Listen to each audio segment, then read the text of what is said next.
ఒక వ్యక్తి 3/4 కిలోమీటర్ల దూరంను ప్రవాహ వ్యతిరేక దిశలో 11.14 నిమిషములలో మరియు ప్రవాహ దిశలో 7.5 నిమిషములలో ప్రయాణించగలదు. అయినా నిలకడ నీటిలో వేగం ఎంత అని అడిగాడు. నిలకడ నీటిలో పడవ వేగము వేగమైన ఆయన వేగమైన ఒకటే. నిలకడ నీటిలో అన్నాం. ప్రవాహ అంటేనే రివర్స్ స్పీడ్ అనమాట. So right. ఇప్పుడు ఇక్కడ 30 కిలోమీటర్ల దూరాన్ని ఆపోజిట్ డైరెక్షన్లో 11/1/4 అన్నాడు. సో ఆపోజిట్ డైరెక్షన్లో 11.14 నిమిషాలు. దీన్ని మార్చండి ఒకసారి. 4 × 11 44 + 1 సో 45/4 మినిట్స్లలో మన పడవ ఎంత దూరం వెళ్తుందంటే 3/4 కిలోమీటర్లు వెళ్తుంది అన్నాడు.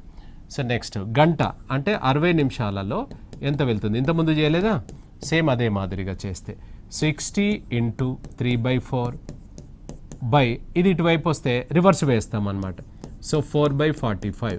వాస్తవానికి ఇక్కడ ఏం చేయాలంటే దీని ముందు 60 × 3/4 45/4 వస్తుంది అనమాట. ఈ కింది భిన్నం రివర్స్ అవుతుంది. కాబట్టి ప్రతిసారి అట్లా చేయకుండా ఎప్పుడైనా ఇక్కడ భిన్నం వచ్చింది అని అంటే రివర్స్ వేయండి డైరెక్ట్గా. ఇప్పుడు కొట్టివేతలు కన్వీనియంట్ ప్రకారంగా చేసుకుంటే 15 ఇది 3 టైమ్స్, 15 ఇది 4 టైమ్స్, ఇది 3 క్యాన్సల్. ఇక్కడ మీకు ఏం మిగిలింది చూడండి, ఇక్కడ 4 kmph మిగిలింది. ఏంటిది? ఇది అప్ స్పీడ్. నెక్స్ట్ డౌన్ కూడా కనుక్కోవాలి కదా.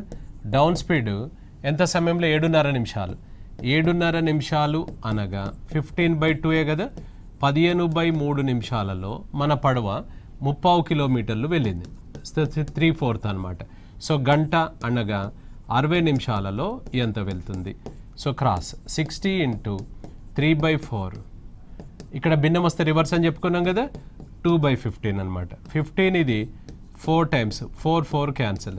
ఇది ఎంత అవుతుంది? 6 kmph అనమాట. ఇప్పుడు చూడండి, అప్ ఏమో 4 వచ్చింది, డౌన్ ఏమో 6 వచ్చింది. ఇక్కడ వేస్తున్నాను. ఇది 4, ఇది 6. మనని అడుగుతుంది నిలకడ నీటిలో అన్నాడు.